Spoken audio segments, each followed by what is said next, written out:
Marcus Reynolds stood in his backyard on a warm Saturday morning, staring at the faded blue above-ground pool that had been a fixture of his property for 15 years. The once vibrant azure liner had dulled to a washed-out shade that no amount of cleaning could revive. Small patches of rust had formed around the metal supports, and despite his best efforts at maintenance, the decking had begun to splinter in several places. He sipped his coffee thoughtfully, remembering the day he had installed it. His children, Zoe and Tyler, had been 8 and 6 then, splashing and laughing as soon as it was filled, unable to contain their excitement. For years, the pool had been the center of family gatherings, birthday parties, and lazy summer afternoons.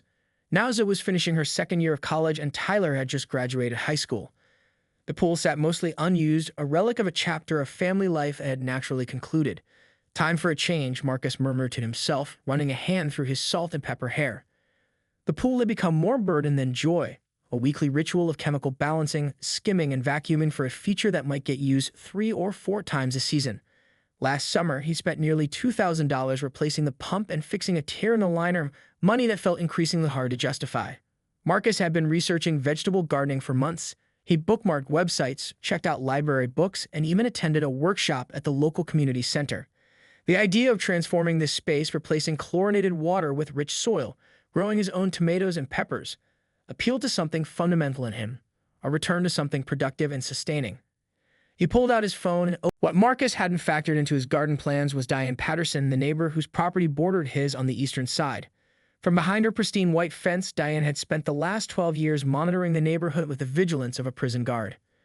She had moved in 3 years after Marcus and his family, arriving with a moving truck and a list of complaints about the neighborhood that she'd begun compiling before the movers had finished unloading her furniture. Her house, a 2-story colonial painted a conservative slate gray, always looked immaculate, not because she hired help, but because she spent most of her waking hours maintaining it to a standard that seemed designed primarily to make others feel inadequate. Marcus first encountered Diane's particular brand of neighborliness 2 weeks after she moved in. He'd returned from a business trip to find a typed note in his mailbox informing him that his grass was 0.75 inches above the Homeowner Association's recommended height. The note wasn't from the HOA. It was from Diane, who had apparently measured his lawn with a ruler while he was away. The note concluded with an offer to recommend reliable lawn services if you're struggling to keep up.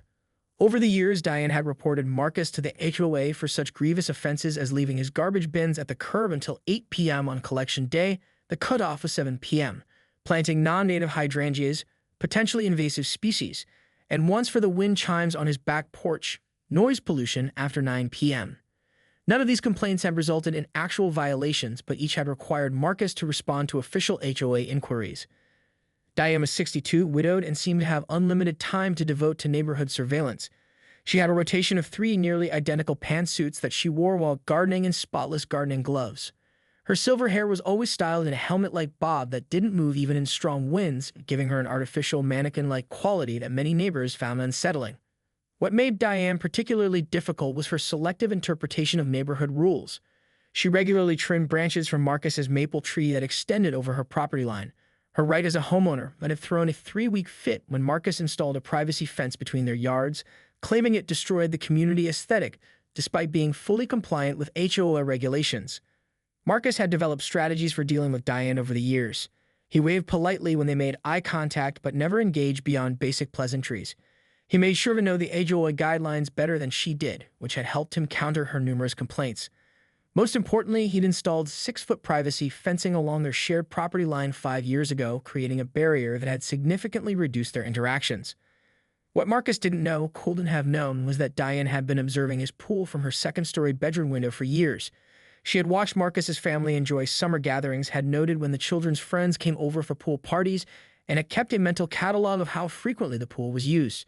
In her mind, the pool had become a neighborhood fixture, a seasonal backdrop that she felt entitled to view. Diane had also developed a habit of speaking about the pool to her visiting grandchildren as if it were somehow communal property.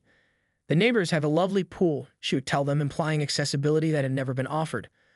On several occasions when Marcus was at work, Diane had taken her grandchildren into his yard to let them admire the pool up close, trespassing that Marcus had never discovered.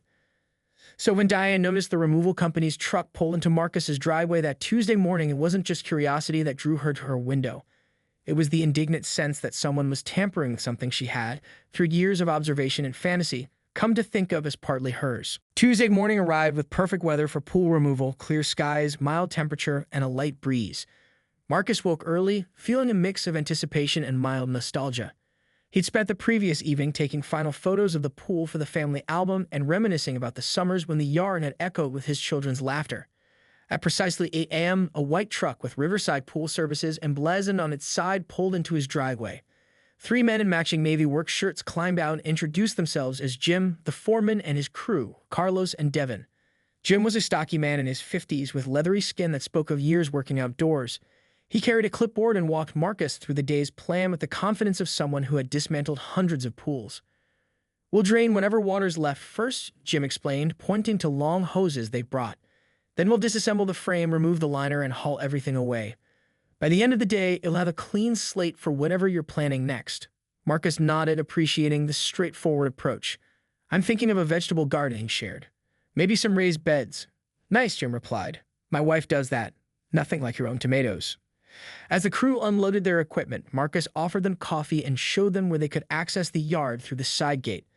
The men worked efficiently, setting up a pump to drain the remaining 3 feet of water into the storm drain at the street's edge. Carlos began removing the ladder and handrails while Devin prepared tools for dismantling the metal frame. Marcus stood near his patio, watching the process with interest. The pool that had been such a permanent fixture in his life was being systematically reduced to components. There was something satisfying about the methodical deconstruction, like watching a well-orchestrated dance. He was discussing the timeline with Jim when a flash of movement caught his eye. Near the 6-foot privacy fence that separated his property from Diane's, a garden chair had appeared. Then Diane's head rose into view as she climbed onto the chair, giving her just enough height to peer over the fence. She made no attempt to be subtle about her surveillance. At first, Marcus tried to ignore her, focusing instead on Jim's explanation of how they would handle the liner removal. But Diane's stare was palpable, her disapproval radiating across the yard like a physical force. When Jim stepped away to check on Carlos' progress, Marcus glanced over and found Diane's eyes locked on him. Her expression was a mixture of disbelief and betrayal, as though Marcus were committing some grievous neighborhood sin. She clutched her cell phone in one hand, the other gripping the top of the fence so tightly her knuckles had whitened. She wore her gardening pantsuit, navy today, though she wasn't doing any gardening. Marcus offered a small, non-committal wave. Diane did not wave back. The removal progressed steadily through the morning. The water level dropped inch by inch, revealing the pool's faded blue bottom. The crew worked with practiced efficiency, removing screws and brackets, carefully separating the metal segments of the frame. Each piece was carried to the truck and loaded with minimal disruption. Throughout it all, Diane maintained her post. Sometimes she would disappear briefly, only to return minutes later, often with binoculars. By mid-morning, she had cycled through several props: the garden chair, a step stool, and finally what appeared to be a small painter's ladder that gave her a commanding view of Marcus' entire backyard. The crew members for surveillance, too. Carlos caught Marcus's eye at one point and nodded subtly toward Diane. "Everything okay with your neighbor?" he asked quietly. "That's just Diane," Marcus replied with a resigned smile. "She likes to know everyone's business." What Marcus couldn't see was the way Diane's face darkened as the pool's dismantling continued, how her breathing became more rapid, or how she repeatedly dialed and hung up her phone as if debating some momentous decision. He couldn't see the entitled anger building behind her carefully applied makeup or know that in her mind she was formulating a plan to stop what she viewed as an unconscionable act of neighborhood vandalism. By mid-morning, the pool's transformation from backyard centerpiece to dismantled components was well underway. The water had been completely drained, leaving a damp, empty shell. Carlos and Devin were carefully removing sections of the metal frame while Jim documented the process with before and after photos for the company's records. Marcus had just finished bringing out a cooler of cold drinks for the workers when he heard the distinctive sound of his side gate latch being forcefully opened.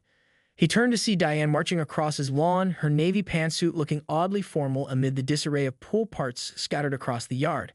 Her face was flushed, lips pressed into a thin line, and she clutched her phone in a white-knuckled grip. The workers paused, tools still in hand, as Diane approached. Even Jim, who had likely witnessed his share of neighborhood disputes, seemed taken aback by the intensity of her entrance. A heavy silence fell over the yard. "What do you think you're doing?" Diane demanded, her voice carrying across the yard with surprising volume for her slight frame. She stopped at the edge of the pool area, hands on her hips as if establishing a territorial boundary. Marcus, caught off guard but determined to remain civil, set down his glass of iced tea. "Good morning, Diane. We're removing the old pool. It's been needing replacement for years, and I decided to put in a garden instead." Diane's eyes widened as if Marcus had announced he was demolishing a historical landmark. "You can't remove that pool," she exclaimed, her voice rising an octave. "I'm sorry." Marcus replied, genuinely confused. "It's my pool, Diane. It's on my property." "That pool has been here since I moved in," she countered, as though longevity somehow translated to communal ownership. "It's part of the neighborhood aesthetics. You can't just remove it without consulting anyone." The pool removal crew exchanged uncomfortable glances, clearly uncertain whether to continue working or wait for the situation to resolve. Jim made a subtle gesture, and Carlos and Devin stepped back from the pool, giving Marcus and Diane space. "Diane," Marcus said calmly, "I appreciate your concern, but I don't need anyone's permission to remove a pool from my own backyard. There's nothing in the HOA guidelines about pool removal." Diane's nostrils flared. "My grandchildren swim in that pool every summer when they visit. You have no right to take it away from them." The statement hung in the air, so absurd that Marcus momentarily wondered if he misheard. He glanced at Jim, whose expression confirmed that Diane's claim was as outlandish as it sounded. "Your grandchildren swim in my pool?" Marcus repeated slowly. "Diane, I've never invited your family to use my pool. Not once in 15 years. They look forward to it every summer," Diane continued as if Marcus hadn't spoken, her reality apparently untethered from actual events. "Emma and Jacob will be devastated. What am I supposed to tell them now?" Marcus struggled to process this bizarre turn. Had Diane been watching his pool from her window, creating some fantasy where her grandchildren had pool privileges? Or worse, had she been bringing them into his yard when he wasn't home? "Diane," he said firmly, "this is my private property. My pool has never been available for your grandchildren or anyone else in the neighborhood without my explicit invitation." The workers shifted awkwardly. Jim cleared his throat. "Sir, should we take a break while you sort this out?" he asked quietly. Before Marcus could respond, Diane's face contorted with indignation. "I've lived here for 12 years. That makes me a long-term resident with rights to established neighborhood features." "That's not how property law works," Marcus replied, his patience beginning to fray. "I paid for this pool. I've maintained it for 15 years. I'm sorry if you've misunderstood something, but your grandchildren have never had permission to use it." Diane's eyes narrowed dangerously. She raised her phone, her finger hovering over the screen. "You'll regret this, Marcus. Some people still respect community values." With that cryptic threat, she turned and marched back toward her house, phone already pressed to her ear, speaking rapidly to someone on the other end. After Diane's dramatic exit, an uneasy silence settled over the yard. Marcus ran a hand through his hair, still processing the bizarre confrontation. "Sorry about that," he said to the crew. "My neighbor is particular." Jim nodded diplomatically. "We see all kinds in this job. Want us to continue?" "Absolutely," Marcus replied. "Please don't let this interrupt your work." The men resumed dismantling the pool, though Marcus noticed they now worked with frequent glances toward Diane's house. He couldn't blame them. The confrontation had left him unsettled as well, wondering what Diane might do next. He didn't have to wonder long. 20 minutes later, while helping move a section of pool liner to the truck, Marcus noticed a figure pacing back and forth behind Diane's living room window. She appeared to be gesturing emphatically while speaking on her phone, occasionally pointing toward Marcus's yard with sharp accusatory jabs of her finger. "I think we might have company again soon," Marcus muttered to Jim, nodding toward Diane's window. Jim followed his gaze and sighed. "Some folks just can't mind their own business. Don't worry, we've got all the permits in order. Nothing she can do to stop the removal." But Marcus wasn't convinced. In his 12 years of living next to Diane, he'd learned that her capacity for creating problems was virtually limitless. Something about her body language, the rigid posture, the emphatic gestures, suggested this wasn't over. The crew worked steadily for another 10 minutes before the distinctive sound of vehicles pulling up to the curb drew everyone's attention. Marcus walked around to the front yard and felt his stomach sink. 2 police cruisers were parked in front of his house, their lights off, but their presence unmistakable. From her driveway, Diane emerged with remarkable timing, as if she'd been waiting for this moment. She hurried toward the first officer who stepped out of his vehicle, launching into an animated explanation before he had even closed his car door. Marcus approached slowly, catching fragments of Diane's rapid-fire accusations, destroying neighborhood property without proper authorization, threatened me when I tried to reason with him.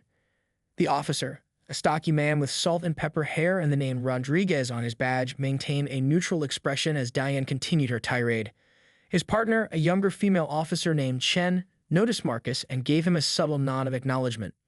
"Sir," Officer Rodriguez said when Diane finally paused for breath, "may I speak with you for a moment?" "Of course," Marcus replied, acutely aware of neighbors beginning to peek from windows and front doors, drawn by the unusual sight of police cruisers on their quiet street. This woman claims you're destroying communal property and that you threatened her when she confronted you about it. Can you tell me what's going on here?" The officer's tone was professional but not accusatory. Marcus took a deep breath. "I'm having my above-ground pool removed from my backyard. It's on my property purchased by me 15 years ago. I have all the documentation inside along with the permits for the removal work." "He's lying," Diane interjected, stepping closer. "That pool is a neighborhood fixture. My grandchildren swim there every summer." Officer Chen stepped forward smoothly, creating a buffer between Diane and Marcus. "Ma'am, we'll get your statement in full, but right now I'm speaking with this gentleman." "Officer," Marcus continued calmly, "I've never given Mrs. Patterson or her family permission to use my pool. In fact, if her grandchildren had been swimming there, it would have been without my knowledge or consent." Diane's face flushed crimson. "That's absurd. Everyone knows about the pool access." "Everyone?" Officer Rodriguez asked. "Is this documented somewhere? A neighborhood agreement, perhaps?" Diane faltered momentarily. "Well, no, but it's understood. Ask anyone." By now, several neighbors had ventured closer, curious about the commotion. Marcus recognized Bob and Linda from across the street and the Johnsons from 2 doors down. Their expressions ranged from confusion to barely concealed amusement. "I think I'd like to see that documentation you mentioned," Officer Rodriguez said to Marcus, his expression suggesting he was beginning to form his own conclusions about the situation. Marcus led Officer Rodriguez into his house while Officer Chen stayed outside with Diane. Inside, he retrieved a folder from his home office containing the original pool purchase agreement, installation receipts, maintenance records, and the "I keep everything," Marcus explained, spreading the documents on his kitchen table, "especially anything related to home improvements. You never know when you'll need the documentation." Officer Rodriguez reviewed the papers methodically, his expression neutral but attentive. He paused at the property deed, which clearly showed the boundaries of Marcus's land encompassing the backyard and pool area. "These all appear to be in order," he said, handing the folder back to Marcus. "Have you had issues with Mrs. Patterson before?" Marcus hesitated, not wanting to seem like he was disparaging his neighbor unnecessarily. "We've had some differences of opinion about neighborhood matters," he said carefully, "but nothing like this." Rodriguez nodded. "And to be clear, you've never given her or her family permission to use your pool?" "Never," Marcus confirmed. "I wasn't even aware she thought they had access to it. My children had friends over when they were younger, but I was always present, and Diane's grandchildren were never among them." The officer made a brief note in his small notebook. "What about today? Did you threaten Mrs. Patterson when she confronted you about the pool removal?" "Absolutely not," Marcus said firmly. "I explained that it was my property and my decision. The workers can confirm that they witnessed the entire interaction." After a few more questions, they returned to the front yard. The scene had evolved in their absence. Officer Chen was still speaking with Diane, whose gestures had become increasingly animated. A small crowd of neighbors had gathered on the sidewalk, maintaining a respectful distance, but clearly invested in the unfolding drama. Marcus recognized most of them: the Martinezes from the corner house, elderly Mr. Finch who walked his corgi past Marcus's house every morning, and several others. Their presence made him uncomfortable, but also relieved to have witnesses. Officer Rodriguez approached his partner, and they conferred quietly for a moment. Diane watched them anxiously, her foot tapping a rapid rhythm on the pavement. When Officer Rodriguez turned toward her, she straightened as if preparing for vindication. "Mrs. Patterson," Rodriguez began, his tone professionally neutral, "I've reviewed Mr. Reynolds' documentation. The pool is clearly his private property, purchased and maintained by him, located within the boundaries of his legally owned land." Diane's mouth opened and closed without producing sound. "But everyone uses," she finally began. "Ma'am," Officer Chen interjected gently but firmly, "private property laws are quite clear. Unless Mr. Reynolds has given explicit permission or there's a legally binding agreement regarding shared use, which there isn't, he has every right to remove his own pool from his own yard." "But my grandchildren," Diane tried again. "If your grandchildren have been using the pool without the owner's permission," Officer Rodriguez stated, "that would technically constitute trespassing." The word hung in the air like a thunderclap. Several neighbors exchanged glances, and Marcus caught Bob from across the street raising his eyebrows in surprise. Diane's face flushed deeply. "I have never trespassed. I am a respected member of this community." Officer Chen's expression softened slightly. "Mrs. Patterson, we're not accusing you of anything. We're simply clarifying the legal situation regarding the pool." "Well," Diane said, drawing herself up to her full height, which was still several inches shorter than both officers, "I'll be speaking to the Homeowners Association about this. There are aesthetic considerations for the neighborhood that aren't being taken into account." Officer Rodriguez nodded patiently. "That's certainly your right. However, as it stands, Mr. Reynolds isn't violating any laws or HOA regulations by removing his pool. He turned to Marcus. Sir, you're free to continue with the removal. If you experience any further issues, please don't hesitate to call.